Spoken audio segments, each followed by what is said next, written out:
Good Friday, everyone, and thank you for tuning in to yet another edition of the Alan Fitz podcast, also known as The Chat.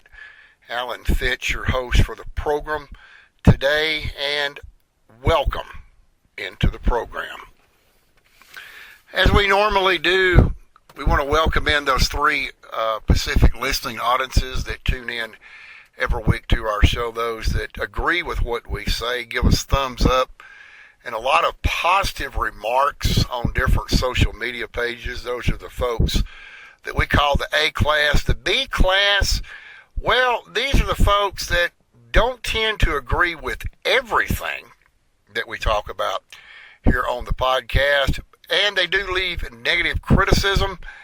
And of course, the C class is the haters out there. Like I've always said, they can't see the forest for the trees. No matter what you say, they hate everything, and guess what? We really don't care. Again, welcome into the podcast, live from our studios here in Amarillo, Texas. We've got two main topics that we're going to talk about today on the chat. Basically, the first thing we'll be talking about is what makes Amarillo, well, Amarillo, a great place to live, work, and play here in the capital city of the Texas Panhandle. And then I'm going to pick them for you, who's going to be going to the Texas State High School Football Championships at AT&T Stadium in Arlington.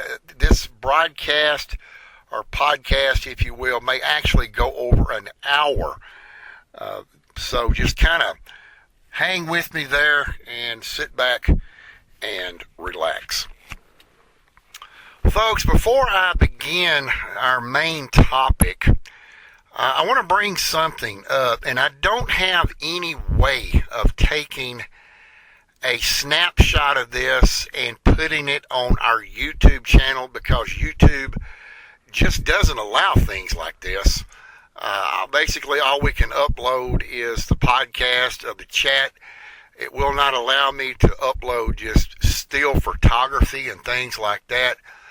But for those of you that may not be aware of this, or you missed the podcast a couple of months ago, let me inform you of exactly what has happened since our undercover investigation at the Tyler Independent School District. For those of you that, again, missed that podcast, or you just don't really know what's going on, here at Amarillo, we received several tips that an East Texas school district several months ago was hiring school bus drivers there in Tyler, Texas, and they were not drug testing them, which is required by United States Federal Department of Transportation regulations. It's basically a federal law that you have to drug test school bus drivers. And, mainly anybody that drives a commercial motor vehicle, but especially school bus, because school bus drivers are exempt under the Federal Motor Safety Carrier Act, except for drug testing.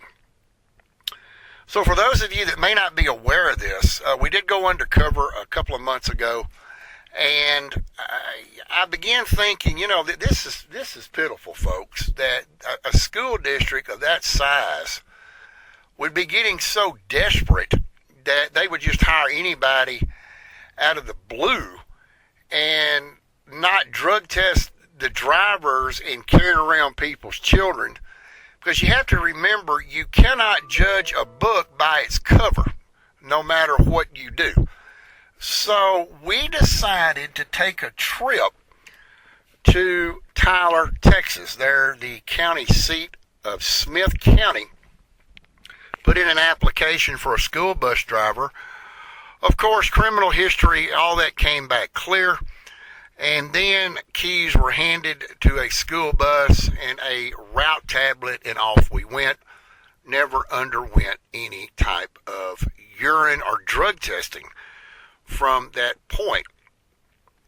This was reported to the Texas Department of Public Safety. The DPS is actually still investigating on their end of what consequences or penalties that they want to levy against Tyler ISD. But I will tell you, and again, this is something I can't put on the YouTube channel simply because they just will not let me upload it.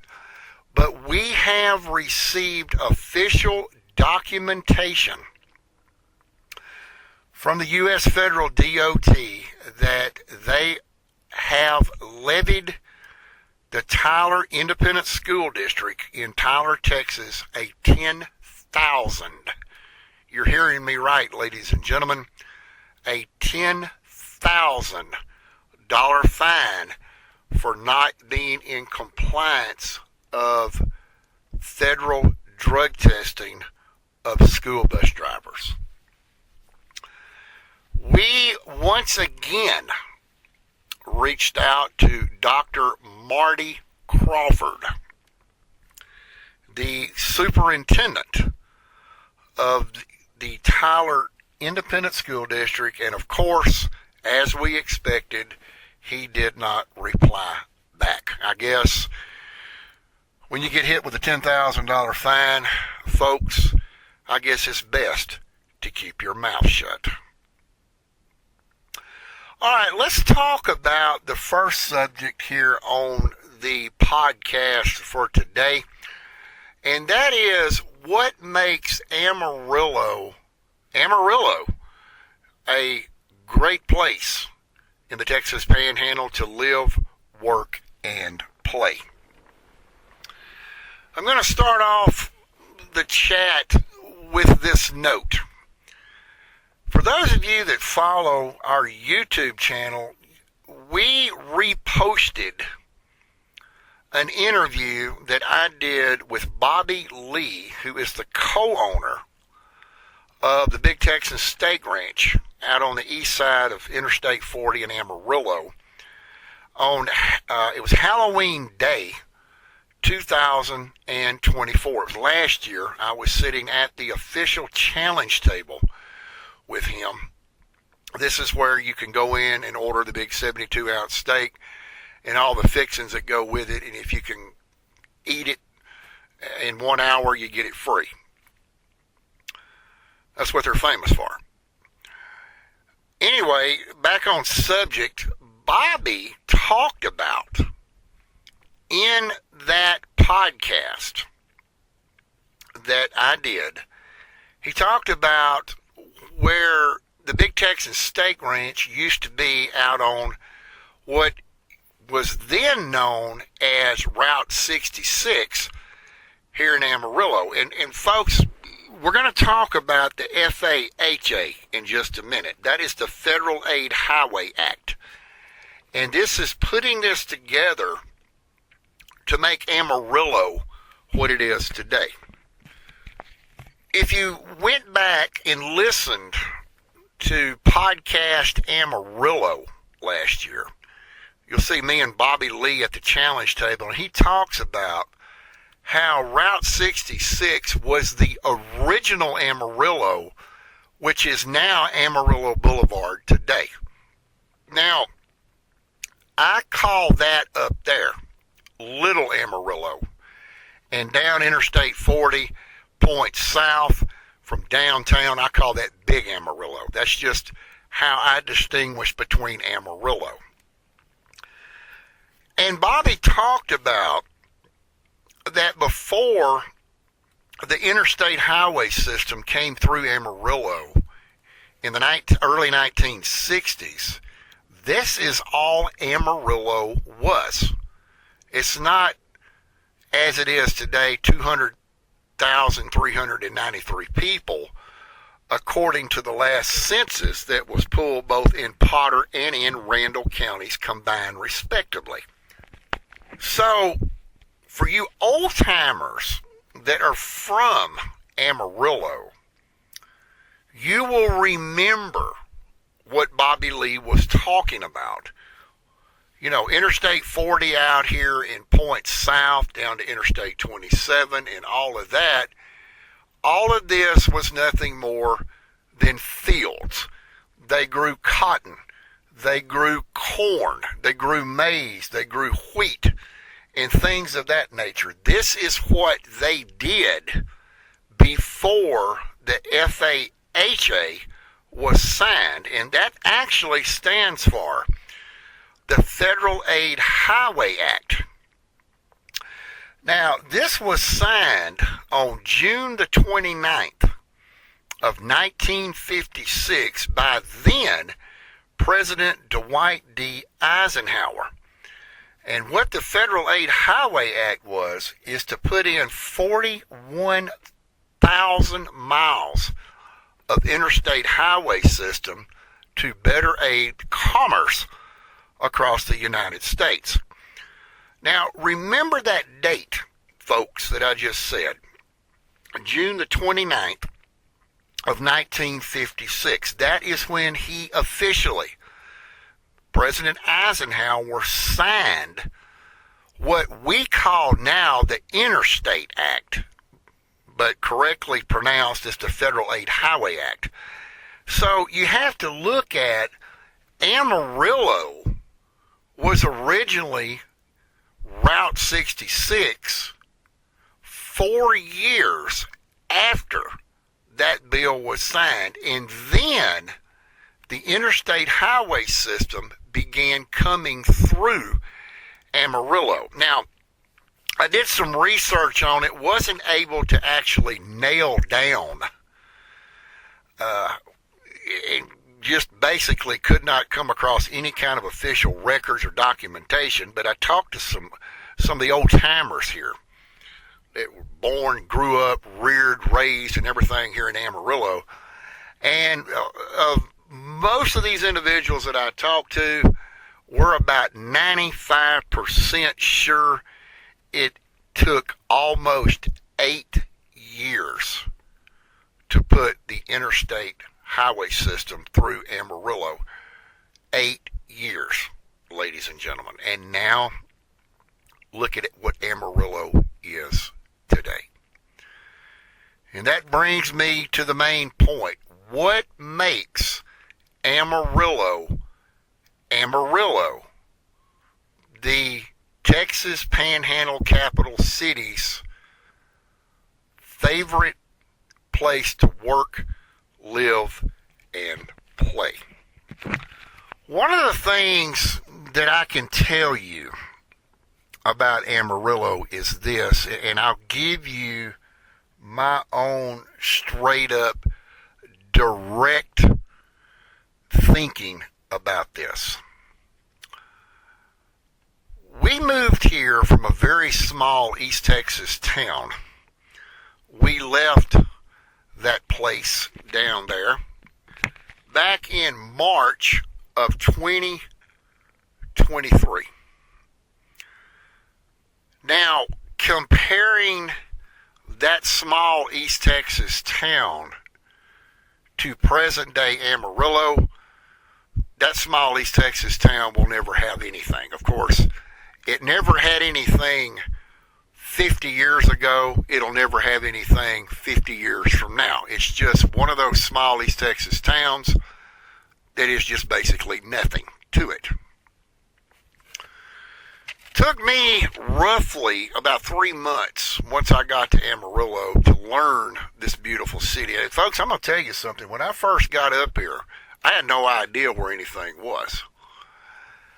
But fell in love with this place. And I want to tell you, from my experience being in the Texas Panhandle, the Upper Texas Panhandle, and especially the capital city of the Texas Panhandle, from my professional standpoint, I want to tell you what makes this city one of the best places in Texas to live, work, and play. The good old American favorite. Everybody, unless, of course, folks, you have some kind of allergy out there. Everybody loves the good old American favorite. And I'm not talking about baseball park hot dogs. We're talking about hamburgers. We're talking about freshly prepared hamburgers. Well, there's a lot of hamburger joints here in Amarillo, if you will. And it seems like every time you pass by one of these fantastic smelling beef cooking establishments, you just can't help but think, let's stop and get one. Well, over the period of the last 6 months, because I am personally a connoisseur of hamburgers myself, and no, I'm one of these barbecue grilling people. Nobody in Amarillo can beat my burgers, okay? And the next man down the line with his barbecue grill is going to say the same thing, that Alan Fitz can't beat his burgers, nobody in town can beat his burgers, he's got the best burgers in town, and yada, yada, yada, so forth. And hey, that's acceptable. That's the way it should be. One of the things that makes Amarillo what it is today is the burger establishments that they have here in town. And we're going to lay out to you the top 5 burger places that make up this great city. Number 1 on the list is the Beef Burger Barrel.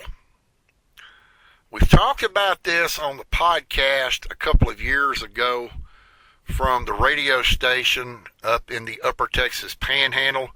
We did feature it on our Twitch channel, and it's still today, believe it or not, is still the number 1 rated burger in Amarillo. Again, it's the Beef Burger Barrel, that big old round barrel out there that's just off the corner of Plains and Georgia. And yes, they're still selling 4 burgers for $20.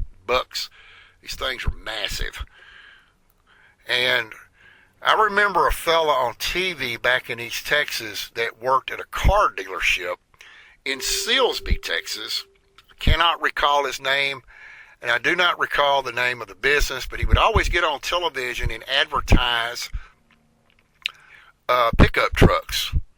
And he would always say, "Get you one."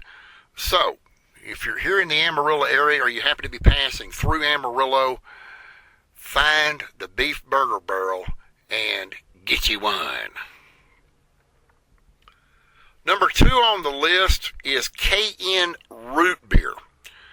Now, this is just off of Olson Boulevard. It's just a couple of blocks down the street from KGNC AM Radio, the big talk show radio broadcaster here in Amarillo, east of Western. KN Root Beer has been here for generations and generations, and I can attest to you, it is one of the best burgers that I have ever tasted. Nice and thick, it's fresh, and it makes number 2 on our list. The next burger I want to talk about that is very famous here in Amarillo is number 3 on the list. This is Buns Over Texas. That is the actual name of the business. It's at the Puckett Shopping Center, located at 34th and Bell Street. They've got some pretty good burgers over there at Buns Over Texas. They've got some awesome onion rings and french fries. Always super busy over there. So if you're in this area, check out Buns Over Texas. Number 4 on the list coming in is Blue Sky. Now, this is at the I-40 and Western Frontage Road on the south side of Interstate 40.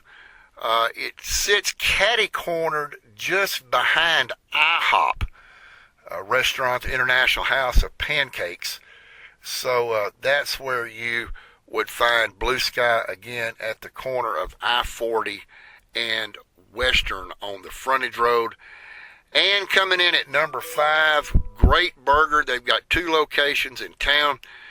This is Hud's, HUDS, Bell and 45th Avenue, and then also the original spot located at the corner of Amarillo Boulevard and Coulter. You know, folks, I've talked about Amarillo, Texas has a little bit of everything. And when I say it has a little bit of everything, I mean it literally has a little bit of everything here. If you are a single person,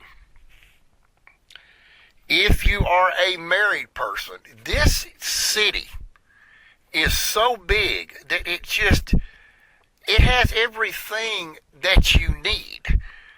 Going back to the small East Texas town that I'm from, let's say your water heater was to go out. Well, most people would have to travel all the way down to Beaumont in the Golden Triangle to go to one of the major appliance units down there to buy a hot water heater because you couldn't find one in a small East Texas town we were from.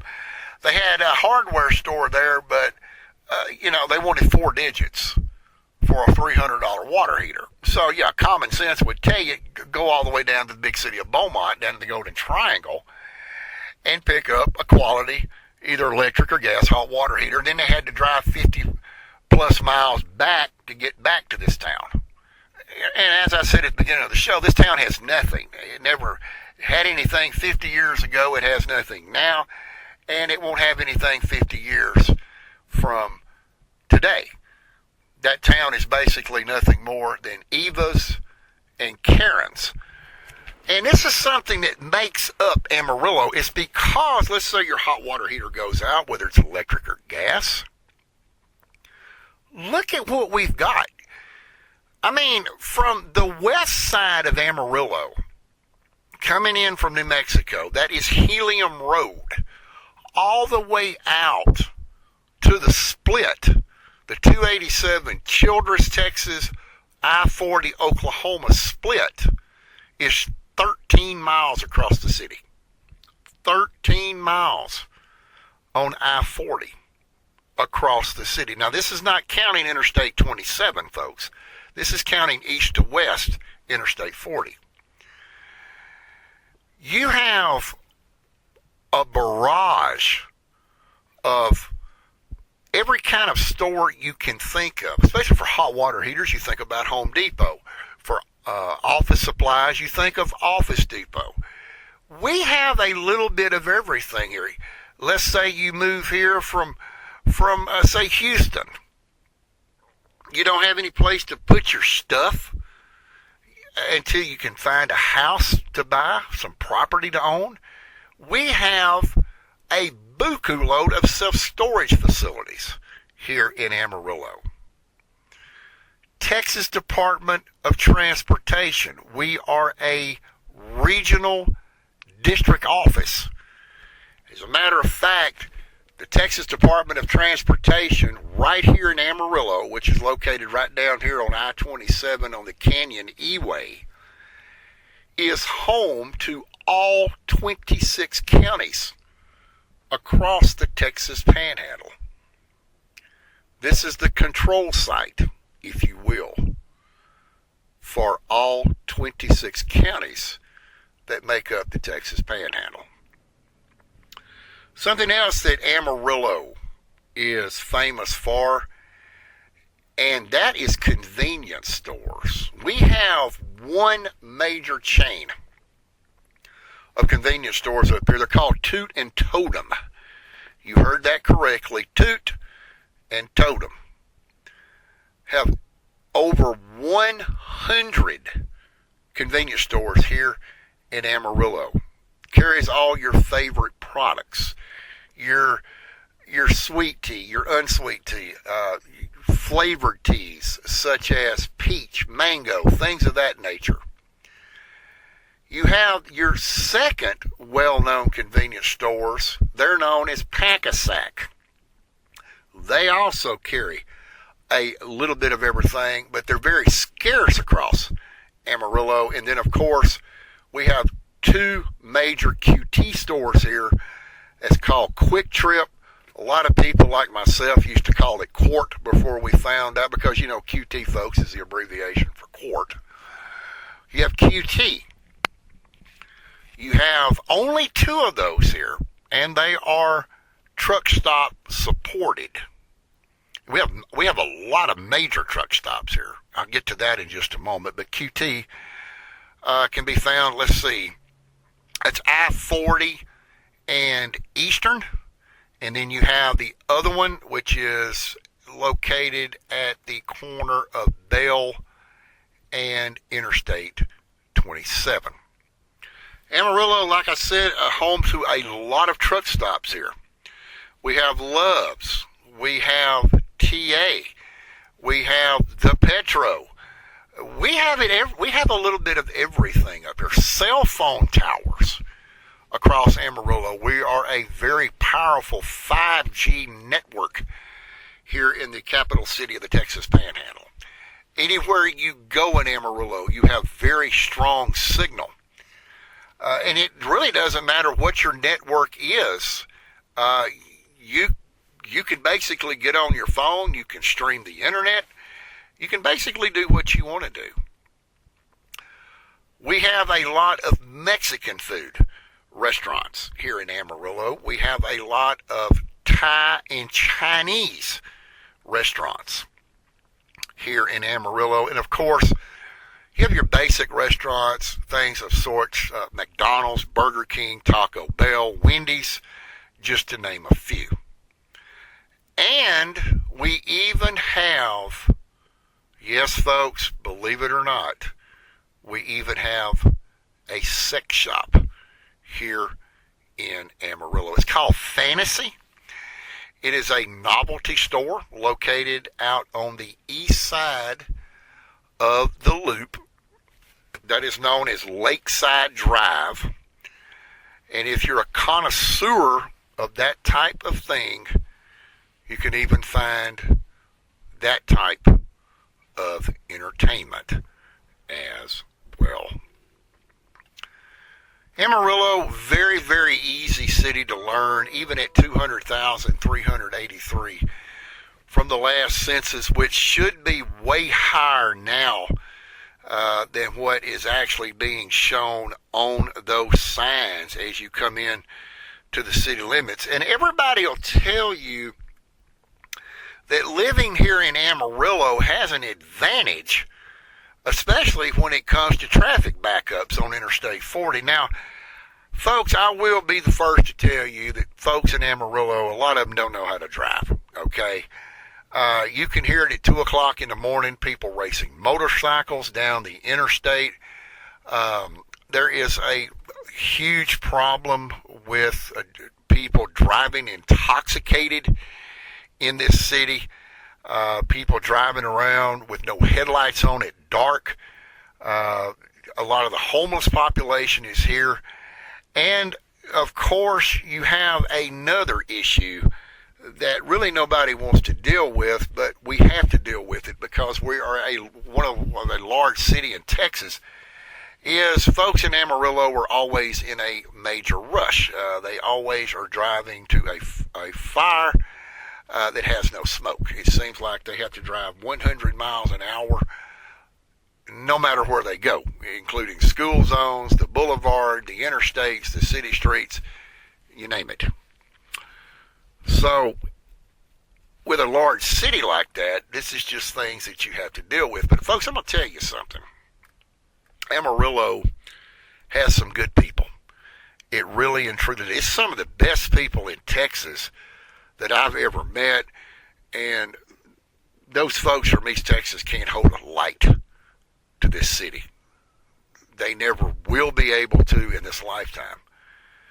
Yes, we live in a different generation of time, but here in Amarillo, it's pretty well accepted. So you have to remember that here in the Texas capital city of the Texas Panhandle, we have a little bit of everything. We have many, many major radio stations here playing all varieties of music. We have podcasters here. We have one of the best hospital systems, and we actually have two hospital systems here, Northwest Texas Hospital and BSA, which is Ballisca St. Anthony. Here in the Texas Panhandle, they're well known as the Northwest Texas Healthcare System because we're on the high plains up here. And, of course, we're also famous for all the windmill towers, the three-bladed turbines, and all that good stuff. You know, Houston is a little bit too big for some people. Dallas is a little bit too big for some people. San Antonio is really growing. El Paso is growing. Midland is growing. Texarkana is growing. And so is Amarillo. But Amarillo is where you can find everything you want, everything that you need, and can be back home in less than 30 minutes. And sometimes you can even be back quicker than that. We have the Sod Poodles here in Amarillo. Great baseball team. We have a little bit of everything, folks. So if you have never been to Amarillo, Texas, put it on your bucket list. And before we change over to our second subject on the podcast, I also want to mention, and I nearly forgot, Amarillo is the only city in the entire state of Texas that houses two sheriffs in one city, because we are split between two county seats, Potter and Randall. All right, we're going to move on now to the predictions of the Texas statewide high school football championships, which this upcoming end of this week, I want to make mention to you that it is the state semifinals for a lot of teams. Next Wednesday, next week, the state finals begin, the state championships begin. So let me run through this rather quickly, if you will, and I'll let you know where everything is lining up for our predictions. We're going to start off with Class 2A rather, Division 1. And in the semifinals, and this will be played on December the 12th at, it says here it's 6:58 a.m. I believe that is a misprint, but it's West Texas, Stinnett and Hamilton are going together. And then on December the 11th at a 7 p.m. kickoff, it is Joaquin from the Arklatex of Northeast Texas and the South Texas powerhouse of Refugio. My prediction will be Joaquin and West Texas will square off at AT&T Stadium, and that will be on December the 17th. Moving along now to Class 2A Division 2, we have Groover and Munster, and that has not yet been announced at the recording of this podcast.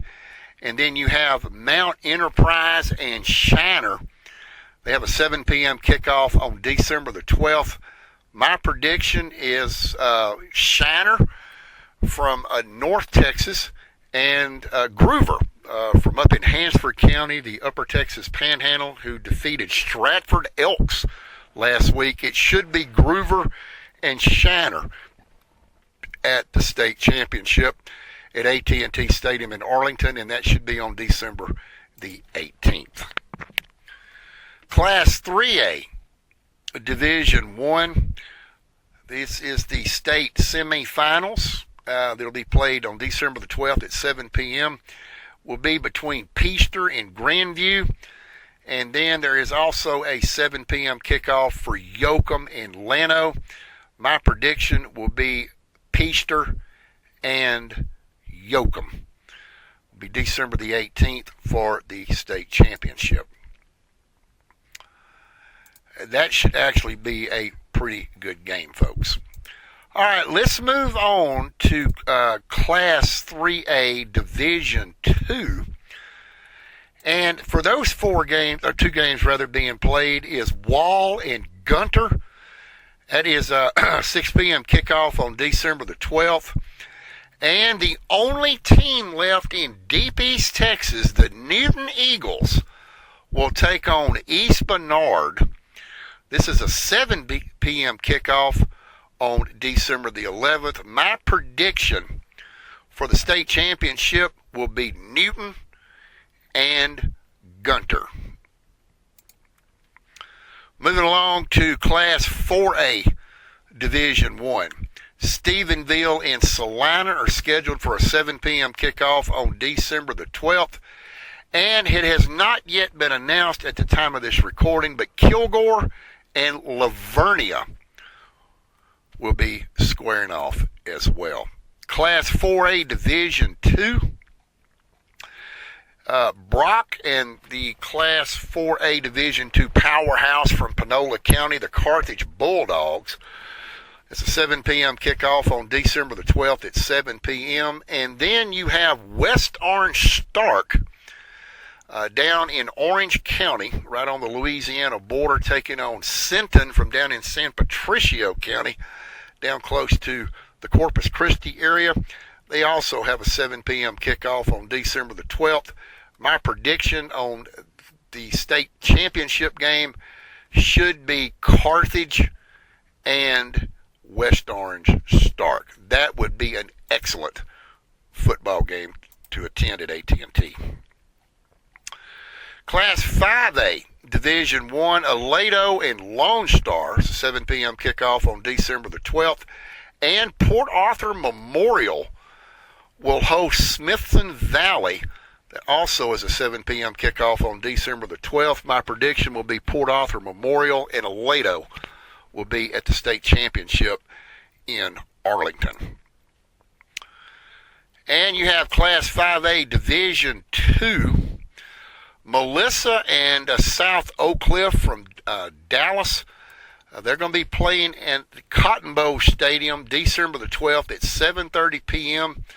And then you have Randall and Bourne from down in South Texas, southwest of San Antonio, down at the Fredericksburg area. They also have a 7 p.m. kickoff December the 12th. My prediction for that will be Bourne and South Oak Cliff for the state finals on December the 20th at AT&T. Class 6A Division 1, Allen and Duncanville will have a 3 p.m. kickoff on December the 13th. And then also at 3 p.m. on December the 13th, you have North Shore and Lake Travis. They're going to be playing at Aldine ISD Thorne Stadium. The Allen-Duncanville game will be played at Mesquite Memorial Stadium. My prediction for the state championship on December the 20th will be Duncanville and Lake Travis. And Class 6A Division 2, South Lake Carroll and DeSoto will be playing a 2 p.m. kickoff on December the 13th at Newsom Stadium. And King and Granderville will have their state semifinal at McLean Stadium. The state championship, my prediction on this will be South Lake Carroll and Vandergrift. And to close this out, let's run it up to six-man football Class 1A Division 1. We have coming up for play in this. These games have actually already been decided. The state championship will be played at AT&T Stadium on December the 17th between Rankin and Gordon. And finally, in 6A Division, 1A Division 2 rather, Jayton and Richland Springs will have a 2 p.m. kickoff December the 17th there at AT&T Stadium in Arlington. And to close out the podcast for today, AlanFitz.com. Yeah, my name at .com there. You can go check out the webpage. It is up and running. We are utilizing Twitch for some of the audio broadcasts. Periodically, we will do a live presentation of the chat with a guest speaker. But for most part of it, you will be able to watch the entire broadcast always in their entirety on our YouTube channel, youtube.com/@AlanFitzPodcasting. Folks, that's going to wrap it up for this Friday's edition of The Chat, the Alan Fitz Podcast. Keep watching our YouTube channel. We will give you this upcoming Monday the new topic that's coming out. Also, check the page. Our Christmas schedule has been modified as well. We'll let you know on that page when that broadcast will come out as well. And again, that'll do it.